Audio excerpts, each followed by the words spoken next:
Yeah, so just kind of on the week, coming back from Kentucky, you look at last Sunday. So a week ago, we finished a 15 inning baseball game where I thought we did some really good things, and then you come into a week where you're playing a really good Wake Forest team. You're sitting there in the eighth inning, down by a couple, and you come out score three in the ninth.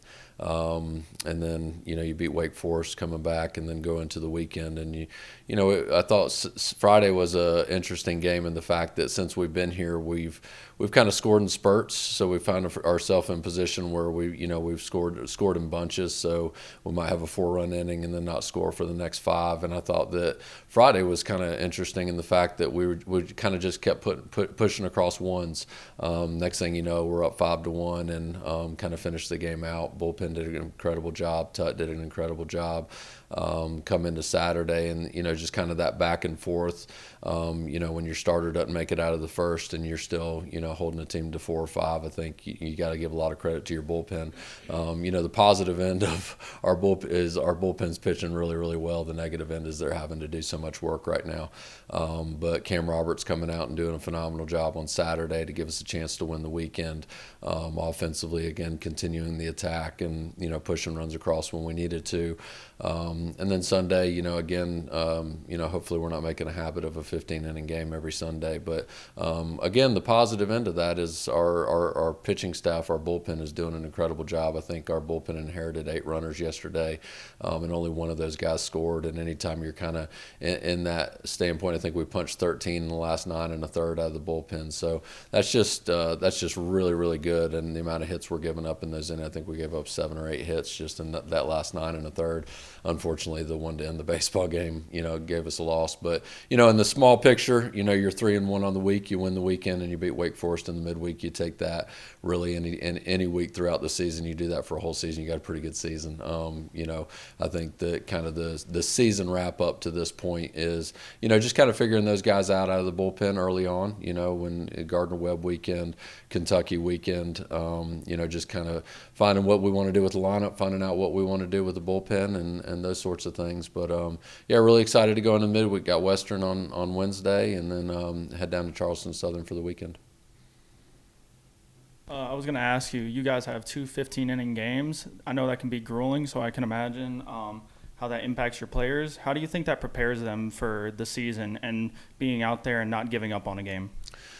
Yeah, well, I think if yesterday was any indication, I think it prepares you for, kind of those situations late. Every ground ball, every fly ball, every pitch can mean the game, especially when, you look at our schedule, for a long, long time we're on the road. I don't have the exact number of games or dates or anything else, but, not just the travel aspect to it, but the fact that you're not hitting last for the first 15 games. I think that when you're in the extra innings, just that comfort of knowing that you're hitting last when you're at home, that's just a comfort in and of itself. But every pitch, every play, we've made some really, really. If you had a chance to watch the Kentucky game, just Luke Drumheller in the 4-hole over there made 2 diving plays. I believe it was in the 13th and 14th, and if I'm not mistaken, in the 12th, 13th, 14th, and 15th at Kentucky, the bases were loaded with 2 outs in those games. Yesterday was very similar. Greco made a play at the wall, and even earlier than that, Bailey Welch made a play early on in that game that was really phenomenal. So I think when you're just talking about that fearless approach to the game, I think that what we're doing negative offensively in those stretches, I think everybody's kind of trying to get a little bit too big. I think they're kind of seeing that, I want to hit a home run right here, and kind of our bats are going way too quick in those later innings. Again, hopefully we're not having to prep for too many 15-inning games. But, I think our offense is moving a little quick in those respects, making too many easy outs. But the positive end is our bullpen's been fearless, our defense has been fearless, and that over time, preparing you for those 8th and 9th inning games, and again, as many games as we'll play on the road, not hitting last, it prepares you for those moments too. So yeah, that's going to play huge dividends. It did yesterday, even though we didn't win. We're prepared for those moments. First and second, 1 out.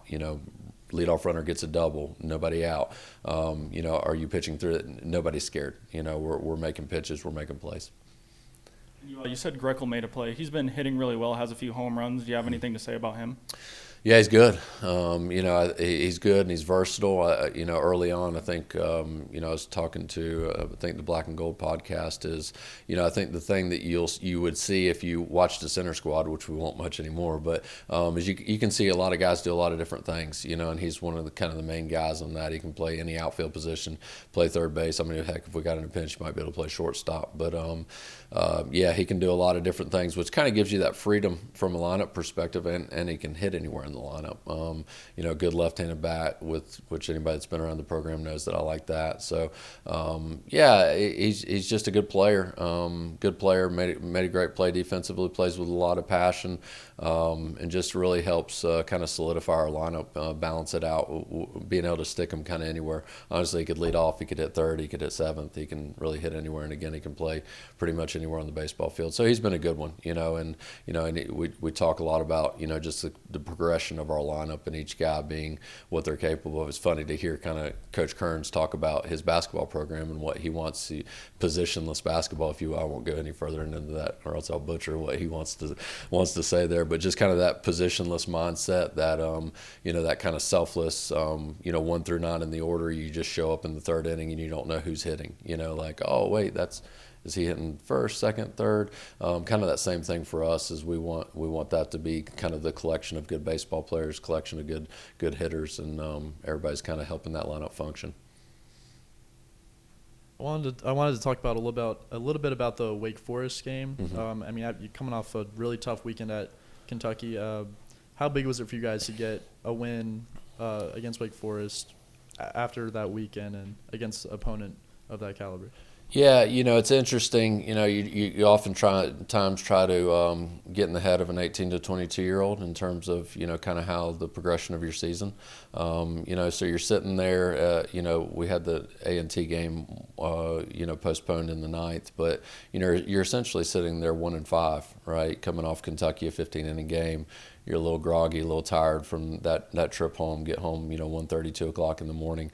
And then if you just look at how that Wake Forest game played out, right, we score first, right? They come right back and score. They take the lead, right? They hit a grand slam. Okay, so you're really down. We come back and drop a 6th spot. Wow, that tells you a little something about what's going on, but it's not done, right? Then they tie it, right? You bring in Hartman, who's really good. Anybody who's at the game, there's over 50 scouts there just to watch him pitch, So he's in a position where he's seeing every radar gun go up. He sees the amount of people that are there to see that. Okay, he gives up the lead, man, on first and third. He gives up the lead on a breaking ball that bounces, that the hitter swings at, bounces before it gets to the plate, and somehow gets in play. He hits it off of the bounce. Slow roll to third base, just in that perfect position to give up the lead, right? He has the wherewithal to stay with it on the mound, get the next out, and what do we do the next inning? We score 3, right? First 2 guys get on the next inning, right? And then he punches the next 3, So if you looked at the progression of that, right, and you're sitting there, again, 18 to 22-year-old kid, you're 1-5 essentially, okay? You're playing the 24th ranked team in the country, and then that plays out, just the evolution of just that 1 9-inning baseball game. So to see how our guys kind of responded from that, unbelievable. Just really, really says a lot about our baseball team, a lot about our kids, and a lot about kind of that mental fortitude that they have, kind of working for. A big, talking point in our program is just character, and I think that shows a lot of character to be able to be put into those situations just in 1 9-inning baseball game. But you can't just put it in the 9 innings, right? It doesn't encapsulate everything. You're sitting there at 1-5. You're staring 1-6 in the face on the road. ACC, 24th ranked team in the country, you're down in the 9th, and how you got down in the 9th. It was a story in and of itself just in one game. And this past weekend at Greensboro, you guys took the first 2 games of the series. Mm-hmm. So, at that point you already won the series against them going into the third game. Mm-hmm. I know it's like a brutal way to lose in 15 innings, but did it kind of like alleviate that feeling a little bit, knowing that you at least won the weekend a little bit? Yes and no. I think that it's kind of interesting. I was talking to a coaching buddy of mine on Saturday night, and on Friday night, excuse me, and his team won. And he was like, yeah, but we played terrible. We can't sustain it, this, that, and the other. And my response was, wasn't it nice to know that you played terrible and won, that you have that ability. We did the same thing on Saturday. We didn't play real well, and we won. So going into the day, I think you can look at it two ways. You either have a team that accepts that you won the weekend, and that's going to be about it. And we had every reason to. We're down by 5 in the 7th on Sunday yesterday. Chip in 1, chip in 2, chip in 2 in the 9th to tie it, and then hold it, take the lead. They give up the lead. Hold it. I think there's no consolation prize for a 15-inning game. There's no consolation prize for just winning 2 out of 3. We wanted all 3, and I think that shows it, right? And if you were anywhere around our dugout, just the passion and how much we wanted that. Again, I think we need to kind of harness that a little bit offensively when we get into those innings, but the offensive side of it to get us to that point, to get us to extras. So yes and no. How are you going to carry that feeling, maybe that sense of didn't quite finish out the way you wanted to? How are you going to carry that into Western Carolina and then Charleston Southern? Try and win. I think just a lot of, single pitch mindsets, just being focused on that pitch and flushing the previous pitch. I think we're doing a really good job of that.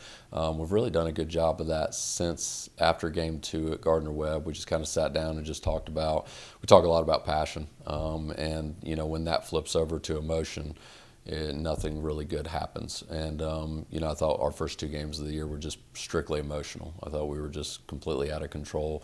We weren't pitch to pitch. We weren't getting in our breath. We weren't getting back to the next pitch.